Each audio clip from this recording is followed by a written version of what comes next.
दोस्तों आज हम देख लेते हैं इस वीडियो में अपने एनटीपीसी जो अंडर ग्रेजुएट लेवल का पेपर हो रहा है। ये है टोटल 11 अगस्त के ऑल शिफ्ट के क्वेश्चंस। ठीक है, तो आज हम 11 अगस्त के ऑल शिफ्ट के क्वेश्चंस इस वाली वीडियो में अपने करने वाले हैं। तो इससे पहले अगर आपने जो भी प्रीवियस शिफ्ट है मतलब 7 और 8 7 और 8 की शिफ्ट का नहीं देखा है वीडियो, तो ऑलरेडी डला हुआ चैनल पर आप जाके देख सकते हैं। आइए शुरू करते हैं आज का हम वीडियो। चैनल को दोस्तों सब्सक्राइब करना बिल्कुल ना भूलना, क्योंकि अगर आपको अपडेट्स चाहिए और ऐसी वीडियो चाहिए और भी, तो आप अब जरूर सब्सक्राइब करके रखेंगे। क्वेश्चन नंबर फर्स्ट है कि एआई ऑन ट्रायल पुस्तक 2025 में किसके द्वारा लिखा गया था। तो एआई ऑन ट्रायल जो पुस्तक थी ये मार्च 2025 में प्रकाशित हुई थी और इसके लेखक जो हैं वो सुजीत कुमार हैं एवं मोहम्मद तौसीफ आलम। यह पुस्तक ओक ब्रिज प्रकाशन द्वारा प्रकाशित की गई थी। ठीक है, तो ये बुक का नाम याद रखना, एआई ऑन ट्रायल। ये सुजीत कुमार के द्वारा लिखी गई थी और मोहम्मद तौसीफ आलम के द्वारा। यह पुस्तक कृत्रिम बुद्धिमत्ता आर्टिफिशियल इंटेलिजेंस द्वारा पुस्तक प्रस्तुत नैतिक, कानूनी और सामाजिक चुनौतियों का विश्लेषण करती है। इस पुस्तक का जो औपचारिक विमोचन किसके द्वारा किया गया था, तो ये भारत के राष्ट्रपति जो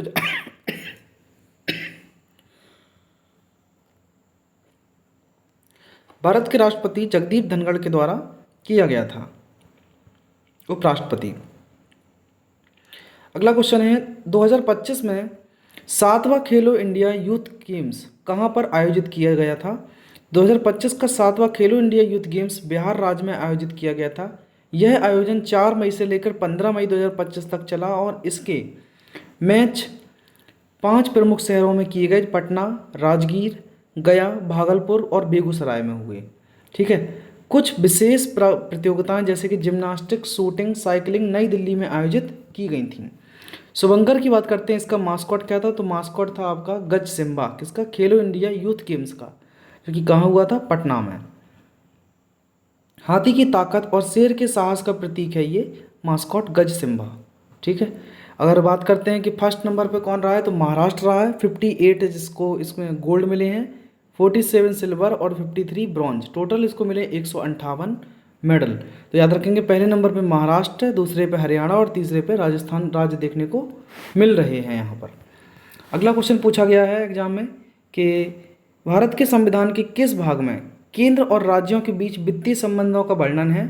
तो संविधान के भाग 12 में जो है वो अनुच्छेद 268 से लेकर 293 तक ये केंद्र और राज्यों के बीच वित्तीय संबंधों का वर्णन दिया गया है। संविधान के भाग 11 में 256 से 263 केंद्र और राज्यों के बीच प्रशासनिक संबंधों का वर्णन है। तो प्रशासनिक संबंध अगर पूछा जाए तो 11 में 256 से 263 तक, और अगर ये आपसे वित्तीय संबंध पूछे तो 268 से 293 आर्टिकल तक दिया गया है संविधान के भाग 13 में। अगला क्वेश्चन है, इनमें से कौन सा नृत्य एक जनजातीय नृत्य है। तो ये भी जनजातीय नृत्य मतलब ट्राइबल्स का डांस आ रहा है। देखो, गोसाड़ी नृत्य एक पारंपरिक जनजातीय नृत्य है जो मुख्य रूप से तेलंगाना के गोंड जनजाति द्वारा लोग करते हैं और यह नृत्य विशेष रूप से दीपावली के पर्व पर प्रस्तुत किया जाता है। तो ये डांस का नाम है गोसाड़ी। नेक्स्ट पूछा गया बेटा, द फुल फॉर्म ऑफ उदय। उदय की फुल फॉर्म पूछी गई है, तो उज्ज्वल डिस्कॉम एश्योरेंस योजना। तो उदय का फुल फॉर्म जो पूछा गया एग्जाम में, उज्ज्वल डिस्कॉम एश्योरेंस योजना है। अब थोड़ा इसके बारे में जान लेते हैं कि भारत सरकार की एक योजना है। यह 5 नवंबर 2015 को आरंभ हुई थी, जिसके तहत राज्य एवं केंद्र शासित प्रदेशों की घाटे में चल रही विद्युत वितरण कंपनियों की घाटे से उबरने एवं उनकी वित्तीय स्थिति को सुदृढ़ करने का कार्य किया जा रहा है। अगला क्वेश्चन पूछा गया है भैया, ये क्वेश्चन आपके शिफ्ट में आया दोस्तों कि आदरणीय खिलाड़ी के सैन्य विभाग का क्या नाम था। तो अलाउद्दीन खिलजी के सैन्य विभाग का जो नाम था वो था दीवान ए अर्ज। तो अलाउद्दीन खिलजी के सैन्य विभाग का नाम था दीवान ए अर्ज। इस विभाग का मुख्य कार्य सैनिकों की भर्ती, प्रशिक्षण, वेतन, हथियारों की व्यवस्था करना था। नेक्स्ट देखो, अलाउद्दीन के बारे में कई सारे पॉइंट्स आप इसको देख लेंगे। अलाउद्दीन खिलजी के शासन में दिल्ली सल्तनत पर मंगोलों के हमले बढ़े और दिल्ली पर 1290 से लेकर 1300 तक 1302 से लेकर 1303 तक 2 बार हमला हुआ था। ठीक है, रक्षात्मक उपाय के रूप में अलाउद्दीन खिलजी ने एक बड़ी सेना खड़ी की। अलाउद्दीन ने अपने सैनिकों के लिए सिरी नामक एक गैरसीन शहर का निर्माण कराया। सैनिकों की जीवन यापन की मदद प्रदान की गई। यह गंगा और यमुना के बीच की भूमि से कर के रूप में एकत्रित उपज के माध्यम से किया करते थे। किसानों की उपज का 50% कर निर्धारित किया गया और सैनिकों को भुगतान किया जाना था। अलाउद्दीन ने अपने सैनिकों को वेतन भुगतान इक्ता के बजाय नकद में देना शुरू किया। ठीक है, तो इतना ये पॉइंट्स आपको याद रखना है, आज के पेपर्स में आए हैं। बैंक ऑफ मद्रास की स्थापना पूछी गई है। तो दोस्तों बैंकों के देखो आप स्टेट जरूर याद करके जाएंगे कि बैंक ऑफ मद्रास की स्थापना आगे SBI है, सिडबी है, नाबार्ड है, ये सब के आपको पूरा इस्टेब्लिशमेंट पता होना चाहिए। जैसे नाबार्ड की मैं बता सकता हूँ 12 जुलाई 1982 को स्थापना हुई, 1982 में नाबार्ड की स्थापना। ठीक है, इसके बाद सिडबी की बात करते हैं तो इसकी स्थापना 1990 में हुई। ठीक, small industry development bank of India. तो ऐसे जो बैंक हैं इनकी पूरी आपको स्थापना याद होना चाहिए। तो 1 जुलाई 1843 को बैंक ऑफ मद्रास की स्थापना हुई है। अब कुछ बैंकों के यहाँ पर दिए गए हैं, जैसे कि बैंक ऑफ हिंदुस्तान 1770 में स्थापना हुई इसकी, और दूसरा है जनरल बैंक ऑफ इंडिया, तो 1786 में चला। बैंक ऑफ बंगाल की बात करते हैं तो ये 1806 से लेकर 1809 के मध्य बैंक ऑफ बंगाल चला। ये बैंक ऑफ बॉम्बे की बात करते हैं तो ये 1840 में शुरू हुआ था, 1840 में शुरू हुआ था। नेक्स्ट है बैंक ऑफ मद्रास। तो बैंक ऑफ मद्रास 1843 को शुरू हुआ।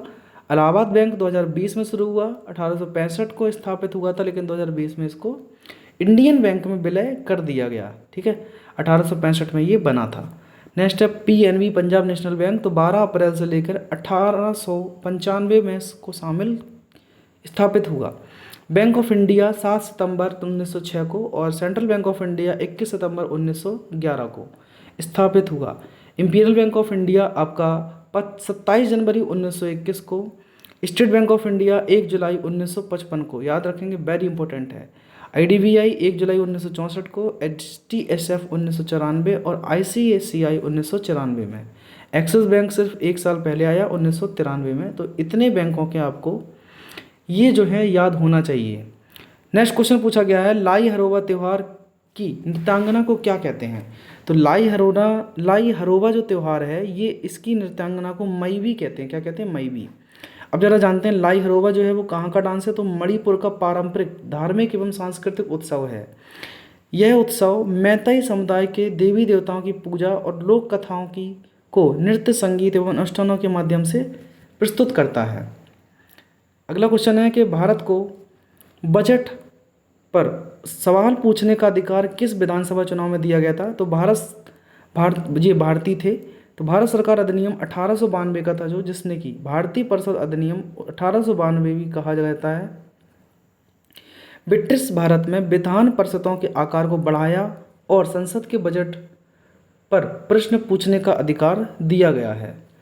नेक्स्ट क्वेश्चन है, अनुच्छेद 243F से अनुसार भारत में पंचायत के चुनाव लड़ने की न्यूनतम आयु कितनी है। तो पंचायत के चुनाव लड़ने की न्यूनतम आयु जो है वो 21 वर्ष है। ये देखो 21 वर्ष की गई है। अब अनुच्छेद 243F भारतीय संविधान के भाग 11 में आता है। इसमें पंचायत के सदस्य होने की योग्यता और अयोग्यता का उल्लेख है। यह एक प्रावधान है कि कोई व्यक्ति राज्य विधानमंडल के चुनाव के लिए अयोग्य है तो वह पंचायत के सदस्य बनने के भी अयोग्य होगा। इसके अलावा राज्य विधानमंडल कानून बनाकर अयोग्यता के आधार पर निर्धारित कर सकता है। तो ये क्वेश्चन आपको ऐसे याद होना चाहिए दोस्तों। नेक्स्ट पूछा गया है कि 6G इंडिया समिट का लक्ष्य क्या है। तो भारत को 2030 तक 6G तकनीकी में वैश्विक नेतृत्व वाला देश बनना है। अगला है कि भारत में सबसे अधिक कोयला भंडार किस राज्य में देखने को मिलता है। तो उड़ीसा और छत्तीसगढ़ का स्थान। भारत में सबसे अधिक कोयला भंडार की बात करते हैं तो लार्जेस्ट रिजर्व्स की बात करते हैं तो ये झारखंड है। झारखंड में सबसे ज़्यादा रिजर्व जो है कोल है। इसके बाद उड़ीसा और छत्तीसगढ़ राज्य आते हैं। अगला क्वेश्चन देख लेते हैं कि 1857 की क्रांति, भैया लोग आ गया। ये तो 1857 की क्रांति के नकारात्मक प्रभाव क्या रहे। तो कई सारे ऑप्शन में दिए होंगे, उनको बस फाइंड आउट करना था। तो 1857 की क्रांति के कई नकारात्मक प्रभाव हुए, जिसमें शामिल हैं ब्रिटिश सरकार द्वारा दमनकारी नीतियाँ, फूट डालो और राज करो की नीति को बढ़ाना, भारतीयों के प्रति अंग्रेजों का अविश्वास करना शुरू कर देना, जिससे सामाजिक और राजनीतिक संबंधों में तनाव बढ़ गया। नेक्स्ट है WHO, WPO WIPO और WTO की 2025 की त्रिपक्षीय शिखर बैठक कहाँ आयोजित की गई थी? अंतर्राष्ट्रीय स्वास्थ्य संविदा व्यापार से संबंधित कौन से संगठन की त्रिपक्षीय शिखर बैठक हुई है? तो पहले तो देखो ये कहाँ आयोजित हुई, ये है जिनेवा स्विट्जरलैंड में आयोजित हुई है। अब इसका उद्देश्य तो जो वैश्विक बाजार नवाचार व्यापार के बीच सहयोग को बढ़ावा देना, विशेष स्वास्थ्य तकनीकी और दवाओं को समान पहुंच सुनिश्चित करना, ये सब इसके काम थे। नेक्स्ट आ गया है, देखो भैया 97वां संविधान संशोधन 2011 का सहकारी समिति आर्टिकल 43B में दिया गया है। ठीक है, राज्य के नीति निर्देशक तंत्रों में ये दिया गया है। तो 97वां संविधान संशोधन द्वारा सहकारी समिति से कौन सा भाग जुड़ा है?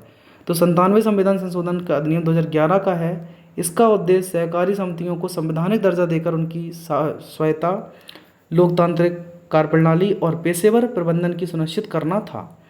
इसके उद्देश्य थे आर्टिकल 19C में संशोधन कर नागरिकों को सहकारी समिति का मौलिक अधिकार दिया गया और भाग 9B में इसमें अनुच्छेद 243Z से लेकर 243ZT तक सरकारी सहकारी समितियों की प्रावधान देखने को मिला है। नेक्स्ट पूछा गया है कि जनवरी 2025 में नीति आयोग की राजकोषीय सूचकांक रिपोर्ट का उद्घाटन अंक प्रकाशित किया।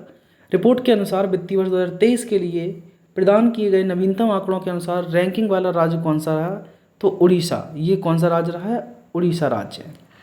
नीति आयोग के स्वास्थ्य सूचकांक में प्रथम स्थान पर कौन सा राज्य है? तो केरल जो है वो स्वास्थ्य सूचकांक में प्रथम स्थान पर है। कौन? केरल। अगला क्वेश्चन है कि एरन अभिलेख में समुद्र का वर्णन उसके पिता ने किस कारण से उसे राजा चुना? तो एरन अभिलेख के अनुसार समुद्रगुप्त को उसके पिता चंद्रगुप्त प्रथम ने उसकी अद्वितीय योग्यता, वीरता और गुणता के कारण अपना उत्तराधिकारी चुना। नेक्स्ट है, साइंस का पूछा हुआ क्वेश्चन आया है कि पाचन से संबंधित मस्तिष्क रोग कौन सा है? तो ये हेपेटाइटिस इंसेफेलोपैथी है, जो कि चिड़चिड़ापन, आंत्र सिंड्रोम, कोहन रोग और अल्सरेसिस कोलाइड शामिल हैं। इतने सारे इनको दवाई चाहिए भैया। नेक्स्ट क्वेश्चन पूछा गया है कि RCN समूह का नाम क्या है? तो ये है साइनो ग्रुप। नाइट्रोजन ग्रुप जो होता है वो उसको हम RCN ग्रुप बोलते हैं। नेक्स्ट है, ऑपरेशन सिंदूर के तहत मॉक ड्रिल कितने जिलों में की गई थी? तो ऑपरेशन सिंदूर के तहत जो है 244 जिलों में, ठीक है, 244 सिविल डिफेंस मॉक ड्रिल में जिलों में लागू किया गया था। ड्रिल का उद्देश्य हवाई धमकी, ब्लैकआउट, एयर रेड, सायरन और आपातकालीन निकासी जैसे युद्धकालीन परिदृश्यों की तैयारी थी और यह अभ्यास गृह मंत्रालय एवं राष्ट्रीय आपदा प्रबंधन प्राधिकरण द्वारा आयोजित किया गया था। अगला क्वेश्चन है कि भारत की प्रस्तावना में अखंडता, निरपेक्षता शब्द किस संविधान संशोधन से जोड़े गए हैं? तो 42वें संविधान संशोधन के द्वारा 1976 में भारतीय संविधान में धर्मनिरपेक्षता, समाजवादी और इंटीग्रिटी, मतलब सोशलिस्ट, इंटीग्रिटी और सेकुलर, इसमें हम सोवरन नहीं आने देंगे, तो सोवरन नहीं आएगा, ये ध्यान रखेंगे। 42वां संविधान संशोधन 1976 को अक्सर मिनी कॉन्स्टिट्यूशन भी कहा जाता है और इसे संविधान की आत्मा भी कहा जाता है। अगला क्वेश्चन पूछा गया, कंप्यूटर में डेस्कटॉप को कॉन्फ़िगरेशन करने के लिए कौन सा टूल उपयोग किया जाता है? तो ये कंट्रोल पैनल, यहाँ से होता है कॉन्फ़िगरेशन। नेक्स्ट है, लैन का मुख्य कार्य क्या है? मतलब लोकल एरिया नेटवर्क। तो लैन का मुख्य कार्य जो है एक सीमित भौगोलिक क्षेत्र में कंप्यूटरों और डिवाइसों को जोड़कर डेटा संसाधन साझा करना है। C-295 सैन्य विभागों के निर्माण के लिए डाटा एयरक्राफ्ट कॉम्प्लेक्स का उद्घाटन कहाँ किया गया? तो इसका उद्घाटन जो है C-295 विमान निर्माण हेतु टाटा एयरक्राफ्ट कॉम्प्लेक्स का उद्घाटन वडोदरा में किया गया। इसका उद्घाटन जो है वो प्रधानमंत्री नरेंद्र मोदी और स्पेन के प्रधानमंत्री पेड्रो साnchez द्वारा किया गया या फिर एयरबस डिफेंस स्पेस द्वारा किया गया? बताइए ज़रा क्या आंसर होगा। तो इसके आंसर जो है वो ये तीनों ही सही है, मतलब ये 3 पॉइंट्स हैं, इनके बारे में कोई भी आपको 3 में से एग्जाम में एक देखने को मिल सकता है। नेक्स्ट क्वेश्चन है कि विच इंडियन नेवी, भारतीय नौसेना ने हाल ही में किस लैंडिंग शिप को संग्रहालय परिवर्तित किया है? तो ये है INS गुलधार, जिसका पहला कॉरिडोर म्यूजियम और आर्टिफिशियल रीफ बनाने के लिए सौंपा गया है। चलिए अगला क्वेश्चन देख लेते हैं।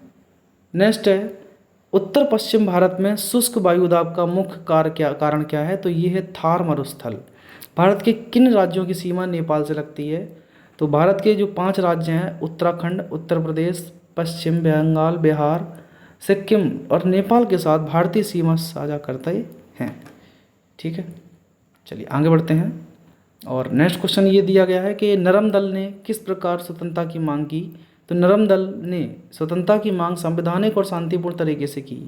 प्रार्थना पत्र, निवेदन, प्रस्ताव पारित करना, ब्रिटिश संसद में अपील करना और प्रेस और लेखन के माध्यम से जन जागरण करना। ठीक है, अगला क्वेश्चन है सर्वेंट ऑफ इंडिया सोसाइटी की स्थापना किसने की थी? तो ये गोपाल कृष्ण गोखले ने 1905 में 12 जून 1905 महाराष्ट्र के पुणे में सर्वेंट ऑफ इंडियन सोसाइटी की स्थापना की थी। नेक्स्ट है कि भारत में 2025 में औसत जीवन प्रत्याशा कितनी है? तो ये आपको 72.48 वर्ष देखने को मिल रही है इस बार। नेक्स्ट पूछा गया कंबोडिया और थाईलैंड ने अपने संघर्ष के संबंध में किस यूएन संस्था से अपील की? तो कंबोडिया और थाईलैंड ने अपने संघर्ष के संबंध में संयुक्त राष्ट्र सुरक्षा परिषद से अपील की। आइकिया देश किस देश की कंपनी है आइकिया? तो ये आइकिया जो है एक बहुराष्ट्रीय कंपनी है जिसकी स्थापना स्वीडन में हुई थी, मतलब मल्टीनेशनल कंपनी है ये। नेक्स्ट पूछा गया है यूक्रेन इजराइल के मध्य 2025 में संघर्ष का क्या कारण है?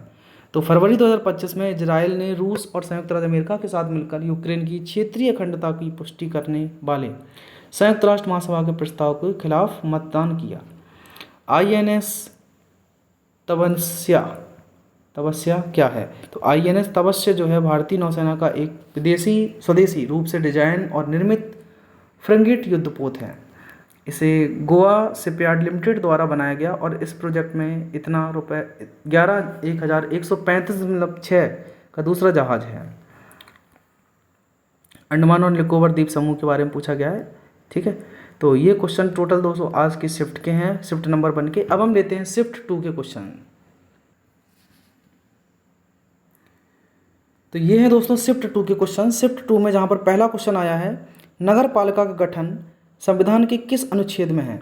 तो नगर पालिका संविधान के भाग 9 में वर्णित थे पहली बात तो, और नगर पालिका जो कि 74वें संविधान संशोधन के द्वारा 1992 द्वारा जोड़ा गया था, यह संविधान के अनुच्छेद 243 से लेकर 243 जी तक दिए गए हैं और भाग 9A में शामिल हैं। ठीक है, यह एक स्थानीय निकायों से संबंधित है। संविधान का अनुच्छेद 243 क्यू नगर पालिकाओं के गठन से संबंधित है, जिसमें 3 प्रकार की नगर पालिकाओं का उल्लेख है: नगर पालिका, नगर पंचायत, नगर निगम। नेक्स्ट क्वेश्चन है हेमा मालिनी किस क्षेत्र की लोकसभा सांसद हैं? तो हेमा मालिनी जो है भारतीय जनता पार्टी की नेता और प्रसिद्ध अभिनेत्री हैं। वे उत्तर प्रदेश के मथुरा लोकसभा क्षेत्र की संसद या MP हैं। नेक्स्ट है सांसद है हैदराबाद रियासत के में भारत में विलय के लिए कौन सा सैन्य अभियान चलाया गया था? तो ये था ऑपरेशन पोलो। जब हैदराबाद को आपको भारत के साथ मिलाना था तो ऑपरेशन पोलो उस समय चलाया गया। यह अभियान 13 से 17 सितंबर 1948 तक चला, जिसमें कि बाद हैदराबाद को भारतीय संघ में शामिल कर लिया गया। अगला क्वेश्चन पूछा गया है कि निम्नलिखित में से कौन से 3 महत्वपूर्ण घटक हैं? तो input, central processing unit, output unit. तीनों आंसर एक्चुअली में इनका करेक्ट आप देख लेते हैं आंसर कि इनपुट यूनिट क्या है कि यह डेटा और कंप्यूटरों को निर्देशों को कंप्यूटर में प्रवेश करने का कार्य करती है, जैसे कि कीबोर्ड, माउस या कि हुई। CPU क्या करता है? इसे कंप्यूटर का मस्तिष्क कहा जाता है, जो डेटा को प्रोसेसिंग करता है और निर्देशों को निष्पादित करता है। आउटपुट यूनिट क्या है कि यह प्रोसेस किए गए डेटा को उपयोगकर्ताओं को प्रदर्शित या उपलब्ध कराती है, जैसे कि मॉनिटर या प्रिंटर। अगला क्वेश्चन है बुक पूछी गई है IM। तो IM इस पुस्तक का विमोचन उपराष्ट्रपति जगदीप धनखड़ ने किया था। यह उस समय राज्यसभा के सभापति थे। यह पुस्तक किसके द्वारा लिखी गई थी? तो ये हिंदुजा ग्रुप के जो चेयरमैन थे गोपीचंद P, इन्होंने लिखा था बुक IM। ठीक है, गोपीचंद P हिंदुजा ने। नेक्स्ट क्वेश्चन है कि निम्नलिखित में से कौन सी तरंग अनुदैर्ध्य तरंग है, जबकि ध्वनि तरंग या प्रकाश तरंग? तो ध्वनि तरंग जो है वो एक अनुदैर्ध्य तरंग है और प्रकाश तरंग जो है वो अनुप्रस्थ तरंग है। इसमें कण माध्यम की दिशा में आगे की ओर और पीछे की ओर कंपन करते हैं, जबकि इसमें कंपन तरंग की गति की दिशा के लंबवत होती है। अगला क्वेश्चन है लक्षद्वीप के दक्षिण में कौन सा देश स्थित है? तो लक्षद्वीप के दक्षिण में आपका मालदीव देश स्थित है दोस्तों, और लक्षद्वीप के दक्षिण पूर्व दिशा में श्रीलंका स्थित देखने को आपको मिलेगा। नेक्स्ट है 2025 एशियाई शीतकालीन खेल किस देश में आयोजित किए गए? तो चीन के हार्बिन शहर में आयोजित किए गए थे। ये 7 से 14 फरवरी तक आयोजित हुए थे। ये 9वां संस्करण था, ठीक है, विंटर गेम्स का। चीन ने 85 मेडलों के साथ पदक तालिका में शीर्ष स्थान प्राप्त किया, और दक्षिण कोरिया ने सेकंड, जापान ने थर्ड। एक बार देख लेते हैं सभी को। ये मास्कॉट इसका था जो कि बिनबिन या नीनी था, ठीक है, यहाँ का मास्कॉट। और जो मोटो था dreams of winter love among Asia, dream of winter love among Asia, ठीक है। तो ये आपको जरूर याद रखना है। इसकी थीम 10वें एशियाई शीतकालीन खेल 2029 का आयोजन सऊदी अरब में किया जाएगा। अगला क्वेश्चन पूछा गया है दोस्तों करंट अफेयर का, फिर से बिमस्टेक के बारे में है। तो बिमस्टेक व्यापार शिखर सम्मेलन भारत के किस शहर में आयोजित किया गया था? तो बिमस्टेक जो व्यापार शिखर सम्मेलन है ये नई दिल्ली में आयोजित किया गया था। प्रथम बिमस्टेक युवा शिखर सम्मेलन गुजरात गांधीनगर में हुआ था। प्रायद्वीप की पठार की कौन सी नदी पूर्व दिशा में बहती है? तो महानदी, गोदावरी, कृष्णा, कावेरी, ये सभी नदियां बंगाल की खाड़ी में गिरती हैं, और इनमें से जो भी आंसर में नहीं होगा वो आपका आंसर हो जाएगा। नेक्स्ट होगा कि ऑपरेशन ब्रह्मा जो है मिशन किस देश ने म्यांमार के लिए लॉन्च किया था? तो इंडिया ने ऑपरेशन ब्रह्मा अभियान मार्च 2025 में म्यांमार में आए भूकंप के बाद मानवीय सहायता और राहत कार्यों के लिए लॉन्च किया गया था। इस अभियान में भारतीय सेना, वायुसेना, नौसेना, एनडीआरएफ को सक्रिय किया गया था, जिससे खोज एवं बचाव, चिकित्सा, जरूरी राहत सामग्री म्यांमार तक पहुंचाई जा सके। नेक्स्ट है कि भारत के 23वें वित्तीय आयोग के अध्यक्ष किसे नियुक्त किया गया? तो सर्वोच्च न्यायालय के जो हमारी जो सुप्रीम कोर्ट है इसके मुख्य न्यायाधीश न्यायमूर्ति दिनेश महेश्वरी को जो है ये विधि आयोग के 23वें अध्यक्ष के रूप में चुना गया है। नेक्स्ट पूछा गया है क्वेश्चन कि एलपीजी सुधार के समय प्रधानमंत्री कौन थे? तो एलपीजी का मतलब है लिबराइजेशन, प्राइवेटाइजेशन, ग्लोबलाइजेशन। तो ये हुआ था 1991 में। उस समय भारत के प्रधानमंत्री पीवी नरसिम्हा राव जी थे। उन्होंने वित्त मंत्री डॉक्टर मनमोहन सिंह के साथ मिलकर इन सुधारों को आगे बढ़ाया था। निम्नलिखित में से कौन सा बैंक कृषि ग्रामीण बैंक दोनों क्षेत्रों को ऋण प्रदान करता है? ठीक है, कौन सा बैंक है जो कृषि और ग्रामीण क्षेत्र दोनों को ऋण प्रदान करता है? तो ये है नाबार्ड, जिसकी स्थापना 12 जुलाई 1982 को हुई थी। National bank for agriculture and rural development, तो नाबार्ड है ये। नेक्स्ट है भक्ति आंदोलन किससे संबंधित है? तो भक्ति आंदोलन मुख्य रूप से हिंदू धर्म में एक धार्मिक आंदोलन था। इसका उद्देश्य ईश्वर के प्रति व्यक्तिगत भक्ति के माध्यम से मोक्ष प्राप्त करना था। यह आंदोलन 8वीं शताब्दी में दक्षिण भारत में शुरू हुआ और धीरे धीरे भारत में फैल गया। इसका मुख्य जोर कर्मकांड और जाति व्यवस्था से परे ईश्वर के प्रति प्रेम और समर्पण पर था। इसके प्रमुख संतों में रामानुजम, कबीर, तुलसीदास, मीराबाई, गुरु नानक, चैतन्य महाप्रभु आदि थे।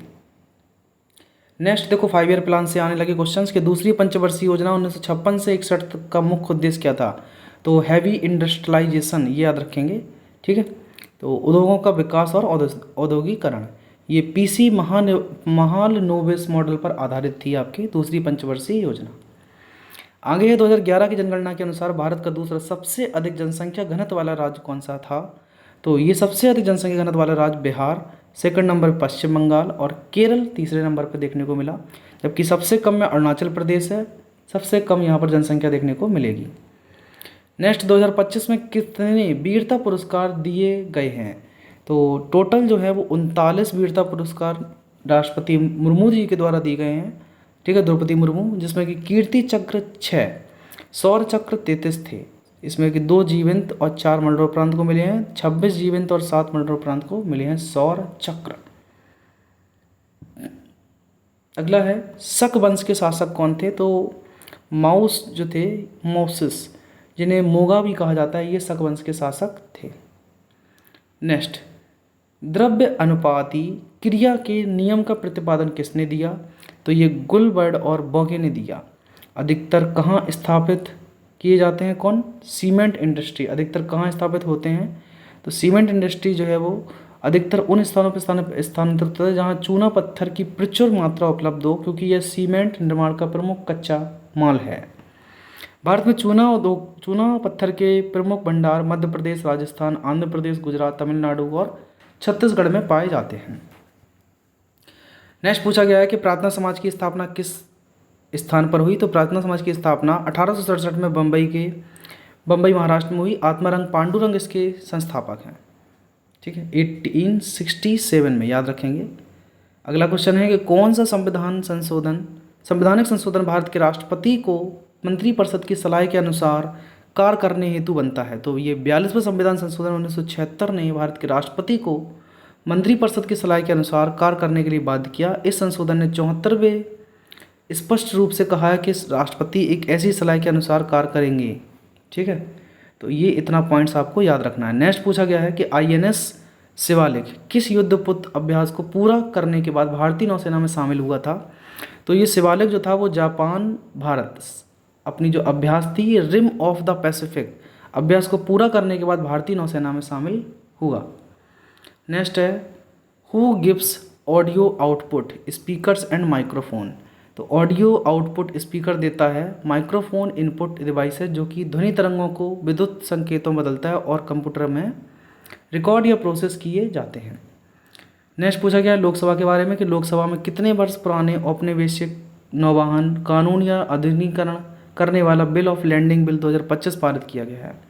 ठीक है, तो इसको आप जरा देख लेंगे। निम्नलिखित में से कौन सा कथन जैन धर्म से संबंधित नहीं है, ये पूछा गया होगा जैन धर्म वाला। और नेक्स्ट 24वें सतत विकास सम्मेलन, ठीक है, सस्टेनेबल डेवलपमेंट के लिए का उद्घाटन किसके द्वारा किया गया। तो ये केंद्रीय वन और जलवायु परिवर्तन मंत्री भूपेंद्र यादव ने, जो कि विश्व सतत विकास शिखर सम्मेलन 2025 के उद्घाटन सत्र का संबोधन किया है। 5 से 7 मार्च 2025 तक नई दिल्ली में किया है। नेक्स्ट है पुस्तक संसद शक्तियाँ कार और विशेष अधिकार के लेखक कौन है। तो ये हैं KS चौहान। उपराष्ट्रपति जगदीप धनखड़ ने 13 जनवरी 2025 को इस पुस्तक का विमोचन किया। नेक्स्ट है पूजा तोमर, जिन्हें साइक्लोन के नाम से भी जाना जाता है, एक भारतीय मिक्स्ड मार्शल आर्ट्स फाइटर हैं। वह 2023 में UFC में शामिल हुई और 2014-22 में उन्होंने UFC में शामिल अपना पहला मुकाबला जीता, जिसका जन्म उत्तर प्रदेश के मुजफ्फरनगर में हुआ था। तो पूजा तोमर एक भारतीय मिश्रित मार्शल कलाकार हैं जिन्होंने UFC मतलब अल्टीमेट फाइटिंग चैंपियनशिप में मुकाबला जीतने वाली पहली भारतीय महिला ने इतिहास रच दिया है। रेड डाटा बुक किससे संबंधित है। तो रेड डाटा बुक जो है वो संकटग्रस्त प्रजातियां जैसे कि पौधे, जानवर और अन्य जीवों की एक सूची है, जिसको हम रेड डाटा बुक बोलते हैं। जब हवा किसी पहाड़ से टकराती ऊपर उठती है तो फिर बारिश होती है, इसे क्या कहते हैं। इसे हम ओरोग्राफिक रेनफॉल या पर्वतीय रेनफॉल कहते हैं। नेक्स्ट है कार्बोनेट अयस्क को उसके ऑक्साइड में परिवर्तन करने के लिए गर्म करने की प्रक्रिया क्या कहते हैं। तो उसे निस्तापन यानी कि कैल्सिनेशन कहते हैं। तो दोस्तों यहाँ तक हो गया पूरे सभी शिफ्टों के क्वेश्चंस जितने मुझे मिले हैं अभी तक में। तो आप इनको पूरा का पूरा वीडियो को एनालाइज कर लेंगे, अच्छे से देख लेंगे, क्योंकि आने वाली शिफ्टों में आपको यहीं से क्वेश्चन देखने को मिल जाएंगे। टिल देन टेक केयर, अपना ख्याल रखें, फिर मिलते हैं आपसे एक नई वीडियो में। Thank you.